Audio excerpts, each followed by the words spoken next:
Rev it up and welcome to Cars Yeah, show number 2082. This week on Cars Yeah, you better buckle up because we're celebrating the Rolex Monterey Motorsports Reunion that takes place August 17th through the 20th at WeatherTech Raceway, Laguna Seca. To learn more and get your tickets, go to WeatherTechRaceway.com. Be prepared to be inspired.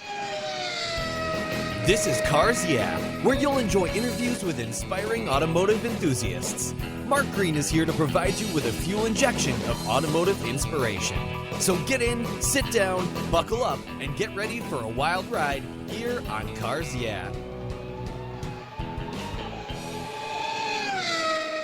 Hello, inspiring automotive enthusiasts, and welcome to Cars Yeah. Today I'm in beautiful Scottsdale, Arizona, with a very special returning guest by the name of Craig Jackson. Yep, you all know Craig. Craig, welcome back to Cars Yeah. Do you have it in gear, and are you ready to release the clutch? I am. You're always ready. We'll have some fun here. Now, this is going to be a little different show with you today because we're going to be focusing on vintage racing primarily. I think a lot of people may not know that you're a vintage racer. They know, of course, about Barrett-Jackson and all the auctions and so forth. And we talked about that in depth back in July of 2020, and we all know what was going on then. The dreaded COVID and all the effects. We're kind of coming out of that. You guys are just Gosh, you guys have been busy. Before we dive into this and I give you a proper introduction, I wanted to touch a little bit about the next auction coming up here in Las Vegas, right? Yes, June 30th through July 2nd, we'll be returning to Las Vegas. Last year, it was our first year in the new hall that they just built, the new West Hall, and we were one of the first public events in there in 2021. So we're returning, and everything fits under one room, pretty spectacular. And, now they've got the Tesla tunnels there. We actually have a guy up there today doing site inspections. That ties the other convention center together to it. But then you can also go over to Resort World, our host hotel, which hopefully they are finishing that any day now. So it's a pretty spectacular build they've done, and we're looking forward to it. What are some of the things that people can look forward to? I know there's too much to talk about here because we're going to dive into the racing, but what are maybe some of the highlights coming up for Barrett-Jackson in Las Vegas this year? Well, to start with, we always kick off with a party. So we are going to do the party at the Zook nightclub over at Resorts World. We brought back our garage. So when we were at Mandalay Bay, everybody wanted a place to go hang out afterwards. Then getting into the car, selling Paul Stanley's VIN 1 2022 Corvette, having a real 1963 Z06 Corvette, one of 199 offered. I just did a piece down in the studio on a beautiful 1969 Boss 9, one of the best I've ever seen. So, Barrett-Jackson's about the broadness of the docket, as we say, diversity in the docket, something for everybody. Plus, we'll be having the ride and drives out there with Dodge and Toyota doing their thrill rides. So it's very interactive, coming to Barrett-Jackson in a beautiful setting on a holiday weekend. It's going to be so much fun. Cannot wait. Let me give you a bit of an introduction, and then we're going to dive into this event you're going to be driving in August at Laguna Seca. Craig Jackson is the chairman and CEO of Barrett-Jackson Auction Company. Over the decades, he has earned the reputation as one of the world's most respected automotive collectors and restoration experts. In addition to the numerous Barrett-Jackson auctions that take place across the country, Craig is an avid automotive collector, an enthusiast, of course, and he's a vintage racer. And this summer, he'll be running a 1969 Javelin Trans Am race car at the Rolex Motorsport Reunion on the iconic WeatherTech Laguna Seca Raceway. This is a car that was campaigned in 1969 by Ron Grable on the East Coast and Jerry Grant on the West Coast, and the car became a mule, was driven by Mark Donahue to figure out what worked and what didn't before Penske Racing started building their new 1970 Sunoco Penske Trans Am Javelin team car. You are going to have some fun. We'll be back in just a minute to learn more about this car and a lot more about Barrett-Jackson. But first, a valued word from our sponsors, so give them a little love, and we'll be right back. Keep the seatbelts cinched tight. I love Covercraft's new 5-layer all-climate cover. It was developed and engineered for anything Mother Nature can throw our way. It's very soft, breathable, and easy to store and pampers your paint and interior surfaces, providing maximum UV, rain, dust, and snow protection. Add their gust guards for windy conditions for extra protection. Their 5-layer all-climate cover is custom tailored with Covercraft's attention to detail, form and fit with a quality and attention that's been their standard since 1965. Covercraft protects cars, trucks, motorcycles, RVs, trailers, and watercraft too. Every one of my vehicles is protected by a Covercraft cover. And I have a deal for you. Use the code YEAH21 at covercraft.com and you'll get 10% off your Covercraft order plus free shipping. That's right, 10% off and free shipping. Just type in the word YEAH, Y-E-A-H, 21 at checkout, YEAH21 at covercraft.com. Covercraft, protecting the things that move you.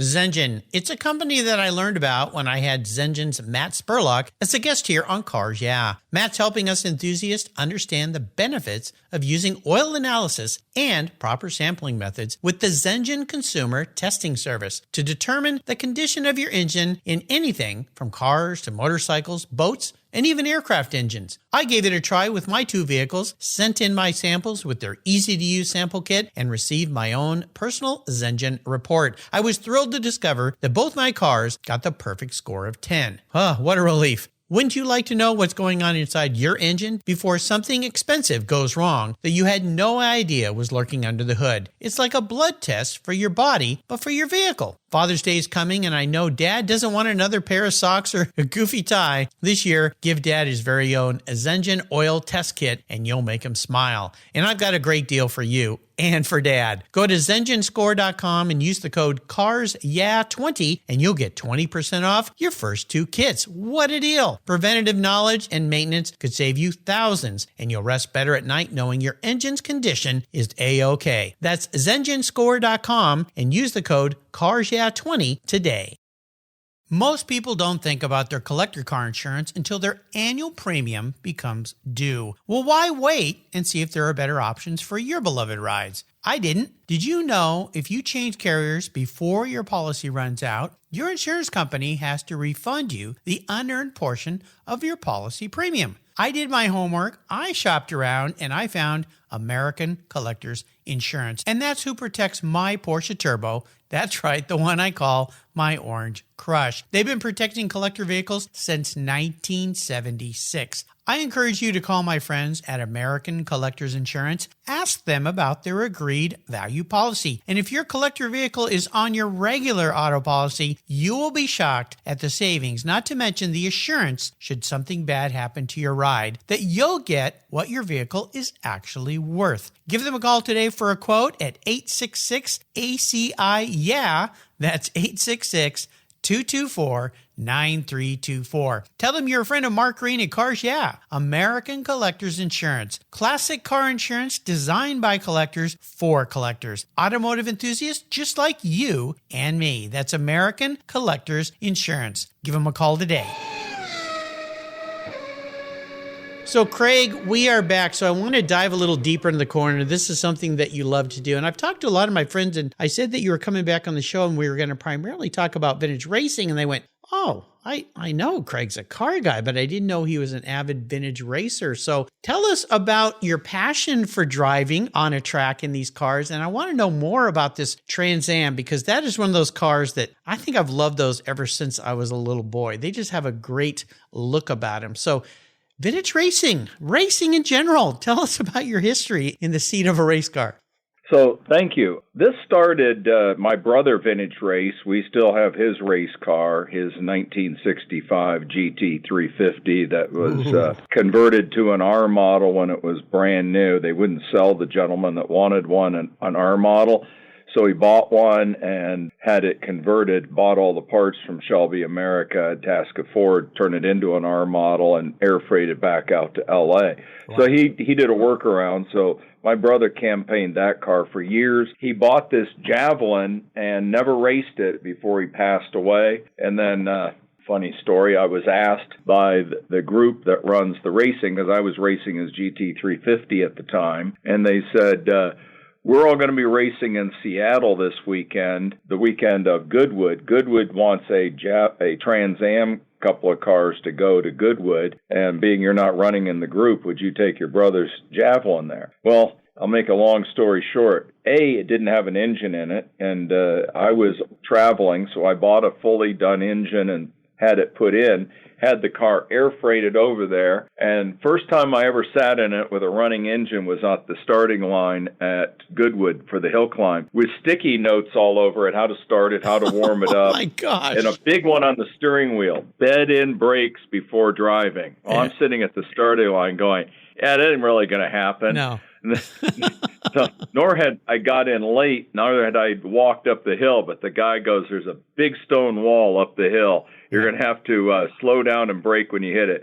Well, I go screaming up the hill. I head towards that stone wall, start hitting the brakes. I'm like, no brakes, no brakes. I was betting them in real time, made the curve. Wow. It was one of those things you'll never forget the first time you ever driven a race car, and you're like, yeah, I probably should have got here a little earlier. Yeah, I was running a company at the same time. That was back in like '01, I think. We took that car over there. We were meeting in Monaco at that time, so I spent a lot of time in Europe. We shipped the car back after I played with it over there for a while. Then I started campaigning it and fell in love with the car. So it's been in our Jackson family since '89. Started racing it like 2002, somewhere in there, and actively racing it. And it's a great car. I love running it. It's nimble. We figured out the engines back then when my brother got the car. It came with all these Traco engines, all having holes in the sides of the block. And we figured out how to make it oil and run, and, produces pretty good horsepower for being a 303 engine.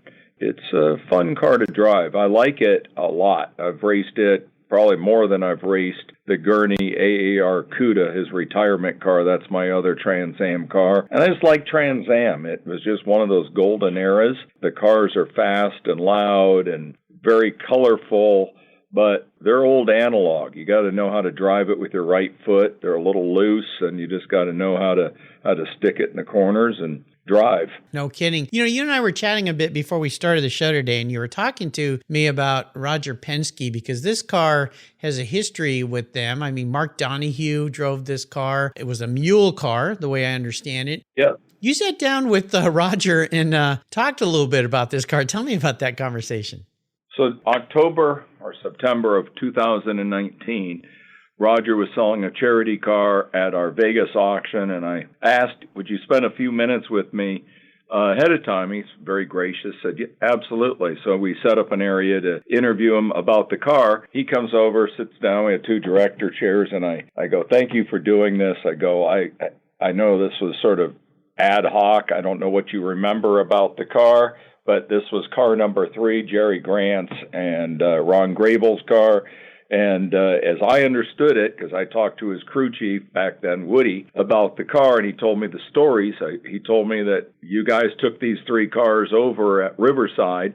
This was the best car, and that this was the one that Woody said that you did most of the development on. And he goes, Craig, he wouldn't let me finish there. He goes, Craig, let me tell you the story about this car. He goes, this car is very significant to us at Penske. The reason why is after all that testing and they figured out with this car that, yes, we could build a car that could win. They figured out a lot of stuff. It has a lot of early development parts that they put on. They kept using it after that, but they used it out the track. Woody actually was in the car with a oil pressure gauge. They're trying different oil pans on it at the track, riding around with no seat, strapped into the back of the roll cage, going around to see when it loses oil pressure. And they kept playing with the suspension, and they had the guys out there playing with all that, and kept getting his lap times at Riverside faster and faster and faster, till Donahue said, yeah, I can win in this car. Now, mind you, they just finished at Riverside in the Camaro in '69 and won the championship. So this was a big gamble. Oh, yeah. So Roger tells me, he goes, here's the best part of the story. And I got this on video, which is awesome. He goes, after they told us everybody decided that we could win with this car. I went and negotiated with AMC. They wrote me a big enough check that I could go buy Michigan Motor Speedway and my first Learjet. Oh, my and that gosh. launched Penske Motorsports. Whoa. And he turned around and he pointed because of car number 3. That was the car. Oh, my Donahue gosh. drove enough to say, we can go win with it. They didn't win in 70. They still had some teething pains on the motors, but in 71, they won the championship. And they were very competitive, fast. It was just dependability. So both the cars I have are both very fast. It was just the oiling and the both of them keeping them to spin and not throw rods out. But, my gosh. Well, it was a great story to have Roger tell me that, and it still has all their stuff from Donahue's The Unfair Advantage book on it when we got it, the 2-gallon oil filler and the 2-inch gas line going up to the front and the Heim-jointed suspension. It's all acid dipped. So they took the car from what was and turned it into the pre-car before they started building their actual car. So it's a cool history. That's why I try to be safe when I drive it, but it's fun, it's nimble, and I've been vintage racing ever since I started driving that car, and I enjoy the heck out of it. I love driving cars. I am a founding member of our Apex Motorsports facility out here in Arizona, and it's going to live in my new condo out there with Gurney's retirement car. And the same thing with Gurney. I went to AAR. I took the Cuda over there, and I thought it was going to be a pest to Dan. Dan invited all the crew members that were still alive and live in the area to come down and sit with me. Oh my gosh. And brought me one of the original shirts that they all wore, gave me a bunch of pictures of the car back in the era. I had to scan them, and told me the whole story of the development of that car. So I got the history from Roger Penske. I got the history from Dan Gurney. These are times in history that you just can't, recreate that much. Yeah. Once people are gone. But I look forward to seeing Roger this weekend out at Indy. It's always a pleasure whenever he's at the auction. His memory of the history of the cars is phenomenal. Yeah, well, the captain. He is the captain. So, yeah, absolutely. When you're driving this car, you talk about it being pretty nimble, fun to drive. What's your favorite aspect when you think about taking it to Laguna Seca, per se, because every track's different, but Laguna Seca, that track has a lot of unique dynamics going on. There's so many different things, and I had Bruce Canup on the show Monday, and he's, been on that track probably more than anybody, and he said every time he drives that track, he learns something new about it, even after all this time. What is that track like for you? I don't have the advantage of the thousands of laps that Bruce has on it, but I did send the car to be set up by Bruce. He drives one of these. I actually have a picture at Coronado Island. Different track. That one's a flat track where you just lay out cones. I end up winning that race. It ended up being a Javelin 1, 2, 3 heat. Cool. Laguna Seca and Sears Point, I still call it Sears Point, are different because they're both sort of hometown tracks. So whenever I can, I get right on Bruce's bumper and let him show me the real lines, especially in the races. One race we went from, he had a transmission problem and I had a fuel problem. So we started at the back of the pack, and I go, Bruce, I'm going to hang on your bumper. We passed 22 cars on our way up to the front. Oh, my gosh. Wow. Talk about hooking up to a train. Man. Yep. I'll tell you, if you're going to hook up with anybody, he's the guy to hook up with at Laguna Seca. He talked about that in his Porsche 935, how he likes to start at the back and work his way through the pack.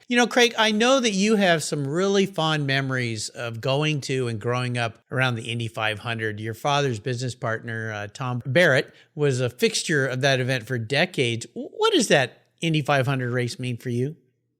Going there with Tom back in the era, and I called it sort of the golden era. That's before CART and IRL split up, and you had everybody there. And back in the late 80s into the 90s, Barrett had his suite there when they built the brand new suites. He would fly out, go to qualifying, come home for the week, and then fly back out for carburation weekend. I never went the first weekend. I went a lot of times with him the second weekend.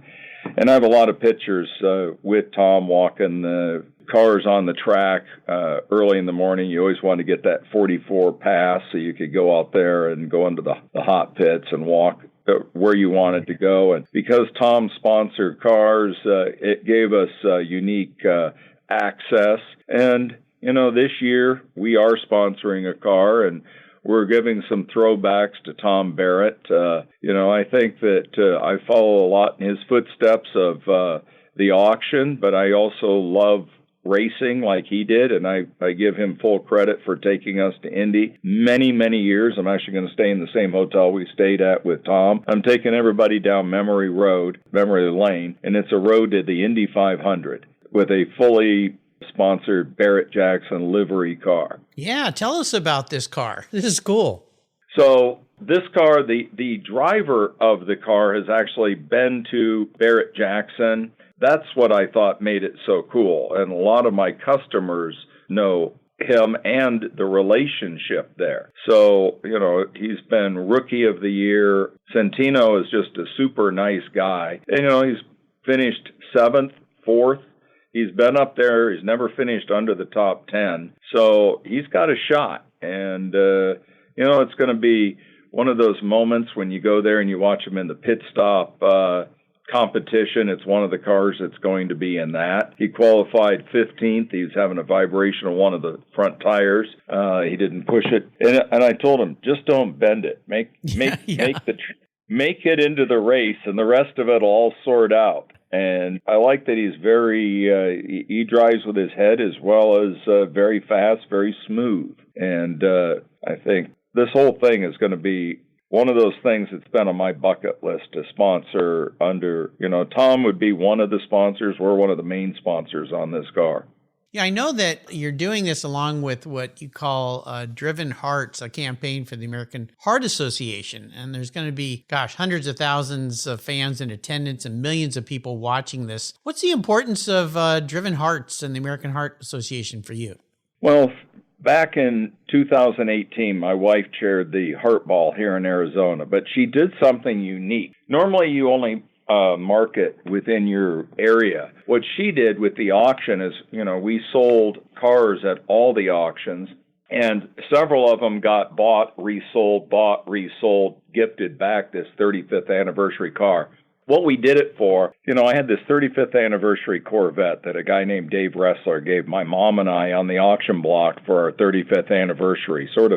I guess the staff knew it, but I didn't. Sort of hit my mom and I. They said, please come to the auction block. Went to the auction block, and they presented us this car, and I told Dave I'd never sell it. Well, two of my most important customers that help us with charity, Dave Ressler, who is just been a great charitable guy. He died suddenly of a heart attack. And another one of my great customers, Greg Mousy, died suddenly of a heart attack. And my wife took on this mission to raise awareness through Driven Hearts. And the American Heart Association, the head of it, the CEO, came to her heart ball and made a speech that not only did you raise millions of dollars, you raised $5.3 million worth of impressions across the nation to raise awareness. We got a lot of people that after we did it that wrote us letters saying, you saved my husband's life. I didn't know what all the signs of a stroke were or that I should go and get tested for certain things. That's what makes it so special. To take it full circle, after selling all these cars, the one car, and then we had another one donated just like it, that one Corvette raised $1 million. It got bought and sold so many times at the 4 auctions that the people that helped me do it, the Mousies, who were the first one that bought it and donated it back, and Joe Riley, who bought it and donated it back. Several of these people are coming with us to the Indy 500. So there's a reason why, and we want to keep the awareness going. We are re-energizing Driven Hearts as a vehicle to raise awareness for heart disease. And we don't want the effort that my wife did to sort of die off. We want to keep bringing it back and bringing back the awareness. And I think now with COVID and everything else, it's even more important. People have been sitting around. They've been locked up. People are getting out and doing stuff. You saw somebody died just the other day in New York running the marathon. People got to get back out at it in a safe manner and know the signs of stroke and heart attack. And that's why we're doing Driven Hearts and giving it such a large platform to be promoted. Well, bravo for that. Well, we'll all be rooting Santino Ferrucci Yes. in the Barrett-Jackson car, the Dreyer and Reinbold racing car at the Indy 500. We're going to take a short break and thank our sponsors. We come back, let's get back to some vintage racing. So keep the seatbelts tight. We'll be right back. I've teamed up with AutoGeek because, well, they've been the leading source of auto detailing products, accessories for more than 20 years. Their Pinnacle Sovereign Paste Wax is specially formulated from Brazilian carnauba wax. It's easy to apply on any paint surface and provides that warm glow that we love, especially me on my vehicles. You're going to love it too. A favorite of car shows countrywide, Pinnacle Sovereign Paste Wax from AutoGeek wipes on easily, requires no drying time, is easy to remove, and provides up to 90 days of protection against damaging environmental contaminants. This wax is designed to exceed the standards of the most discriminating enthusiasts and collectors. Go to autogeek.net to get yours for the best product selection on the internet today, along with their very skilled technical support. Autogeek.net. That's where I go for all my detailing needs. That's autogeek.net. I've discovered Linkage. It's a new quarterly publication and website that covers the automotive market, driving, restoring, collecting, and discovering your passion for motor vehicles. Linkage is about experiences, opinions, and values. Linkage is an actual informed, reasoned opinion based on first-hand experiences. A talented Linkage team covers the automotive world, the people who share your passion and mine, smart, considered, rational, and experienced opinions, ones you can learn from and grow. That includes our passion that drives auctions and the collector car market. So come with me and join us on this journey. And be sure to use the code CARSYEAH when you subscribe, and they'll give you $10 off. Boom! Linkage, geared for the automotive life. Subscribe today at linkagemag.com. So we're back. So let's talk more about vintage racing. Is there a vintage race car that you can think of that you would really love to jump into and take around the track? Oh, there's quite a few. When I'm in the pits with my friends, they're driving cars that I know I probably shouldn't, because I tend to have a go for it attitude. But some of the, my brother, I'll give a nod to him in this. My brother raced cars. Our restoration shop started out as my brother's race shop. My brother went to Europe with Phil Hill. When they filmed the movie Grand Prix, Phil was my brother's best man at his wedding. And I went to all the races back at Stardust, Riverside, all the West Coast races with my brother when they got back from Europe with the Chaparrals. I would love to drive one of Phil's or, Jim Hall's Chaparrals. I remember watching those go around Riverside and Stardust. With the wing up, I was at Stardust when Jim Hall's car broke apart. Actually had a piece of it in my bedroom for a long time. One of the front canards from the front of it. I had all the Cox cars of that era. I grew up remembering my brother. There's a street here in Arizona called Chaparral. Mm-hmm. My brother took one of the top of the street signs and made the clipboard for Europe. So when you see the pictures of them, there's a green and white Scottsdale, Arizona street sign as the head of the pit sign. So I have an attachment to those cars. I love that whole era cars. I love the Trans Am. I love the Group 7 cars. Mm-hmm. I would probably race a Group 7 car. Friend of mine has one, and he goes, it's got all the side protection of a wicker chair. He goes, it's one piece of thin aluminum wrapped in gasoline that I sit in. Gosh. Yeah, maybe I won't drive one of these. Yeah. Pretty gnarly. Do you remember the vintage races, the historic races there, Laguna Seca, when the featured guy was Jim Hall and the Chaparrals. And I remember Vic Elford, of course, we lost him last year, but jumping into the vacuum car and taking that around the track. The J2. Yeah, my son was standing there and he goes, what's with the box on the back of that car? And I said, well, let's go over. And I remember Jim Hall actually spent some time with my son explaining what they did there. And it was just so cool. I mean, how can you go wrong with a race car named Chaparral? No, and Jim Hall, he was the first guy that brought aerodynamics into racing. He was also the first guy that brought it into the Indy 500. He figured out how to make the cars have the tunnel down the bottom and suck the car down. He's been honored at quite a few places. I've gone to the different places where he's been honored. I think he will go down in history as one of those guys that was just sort of a maverick that did it his way. So I love Gurney so much with AAR and Carroll and these guys, they just... let's try to figure out something different. And Roger. Roger is still the king of it. But across the board. But across that era, I love those high horsepower cars. I know myself, so I probably won't go out and vintage race one. If I had another car to choose, I'd probably choose one of the Cobra Coupes to go out and take it out, have fun with it. No kidding. That would be pretty special. So I'm going to crawl into your head a little bit here. I'm going to be your car psychologist. This is a unique question for you, Craig. If you were reincarnated, excuse the pun, but I'm using it for a reason, as a race car, and this isn't what you want to be. You got to dig a little deeper for me here. This is your perception of the man in the mirror, digging deep inside of who you really are. Which vintage race car would Craig Jackson be? And more importantly, why? Probably like a car like Bruce drives, the 935 Porsche. I love those cars. They are sophistication. They are raw horsepower, and you got to know how to drive them. Yeah. Yeah. I've had a lot of Porsches in my lifetime, and I've thought several times about getting a 935, and then I go, you know what? It's like flying a helicopter. You got to do it all the time if you want to be good at it. And I think that they are a car that has been just so iconic in vintage racing, and a car that I think really just stood the test of time. And if you're going to be anything, you should be something that stands the test of time. Yeah, the 911 and that era and that whole process of those cars and the race cars and the turbo cars. And as Bruce has said, they were cars that a lot of people even today don't like to drive, because if you don't have seat time in them, they can be a little dicey, right? They'll come around on you. It's like friends of mine have helicopters. I'm like, I thought about getting one. Like, unless you got 1,000 hours, don't get one. No. It'll bite you.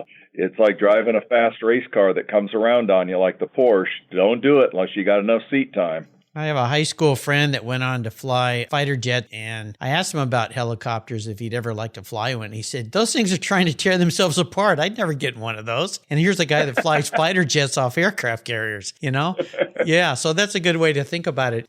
Philanthropy is a very key element as a part of the Barrett-Jackson legacy. And you and your wife, Carolyn, you have done so much for so many charities. We just mentioned one earlier about American Heart Association, hashtag Driven Hearts. Tell our listeners more about why this is so important to you and your family, because it's a key element of every single auction you guys have. Well, Barrett-Jackson started with Tom Barrett and Russ Jackson doing a charity car show in downtown Scottsdale called the Fiesta de los Autos Elegantes. And the poster's actually a cowboy riding a Bugatti Royale. So nice. Tom Barrett had one of the greatest pre-war collections of cars back then, and he got a great nucleus for a local car show. But after they decided not to do the car show anymore and start the auction, they always raised money for charity. My dad and my mom were involved in several charities. So I grew up through that. It was Steve Davis that was working with Ford Motor Company that figured out, if we sell these VIN number ones, that's what really threw the gasoline on it. Ford donated the first GT500, and since then, we've sold almost every important VIN 1 charity car that all the manufacturers bring them to us. We don't charge commission to sell them. We love our, people that we raise the money for. It's cancer research, which took my brother and my dad, Heart Association, which took my mother, our veterans, our first responders. We try to give it a little bit of diversity as the times are changing as to who needs help. But the main thing is picking charities that this amount of money can make truly a life-changing impact, and following up with the charities and seeing and having them come back and show us. We just did in our Florida auction, we raised $1 million selling a Shelby for Ukraine for Samaritan's purse. Oh, wow. And another $760,000 raised in the room of additional donations. That was spontaneous. Wow. Incredible. Wow. So that's our customers. Yeah, well, it really is. But you know what? You guys are the catalyst that makes that happen. So my hat's off to you. It's just absolutely phenomenal. And it continues on. Is there a great book that you've read recently? I know you travel all the time. Do you ever have time to crack open a book when you're flying around looking at all these collections? My wife always gives me motivational books. There's several. I don't want to just plug one author, but she's like, you can always learn new management things and new ideas. So yes, I read almost every periodical out there. I love just general knowledge. My staff, they'll talk to me about something, and I in-depth read stuff because I like just learning about different things. But you can always learn to be a better manager and how to run your team. Read one on Netflix, their management style on how they do it. Different. They have a no strike rule. They give you as much rope as you want. If they catch you doing anything wrong, you're out. I was like, oh, that's sort of harsh, but I guess it sets the line. Yeah. But I think that as the world's evolving, managers need to learn to evolve, and technology keeps evolving. I read a lot of tech stuff too to see where the world's going. That's how you stay ahead. Yeah. Then when we get somebody that gives you a pitch, you can ask them pretty intelligent questions. Yeah, exactly. So here's a magic wand moment for you. If I could put you into any race car in the world and put you on any track in the world, what car would you be in and what track would you be in? That's a hard one. I know. Okay. If it had Nerf walls, I'd probably want to be in one of the Red Bulls or one of the Ferraris this year at Monaco this next weekend. Yeah.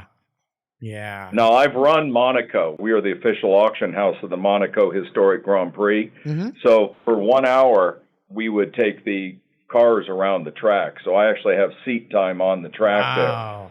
And it's amazing how fast those walls come up and how tight that course is. Yeah. Even when you're in a car going a quarter of the speed. I was doing it 1 year in a Type 35 Bugatti. I did it another year in a Gullwing. So, I did it in an Alpha 2300 1 year. Wow. So it's, it takes you back to that era when you're in a car that used to actually, be on the track back in the day. And it gives you a big appreciation for the guys that race those and the lack of safety equipment.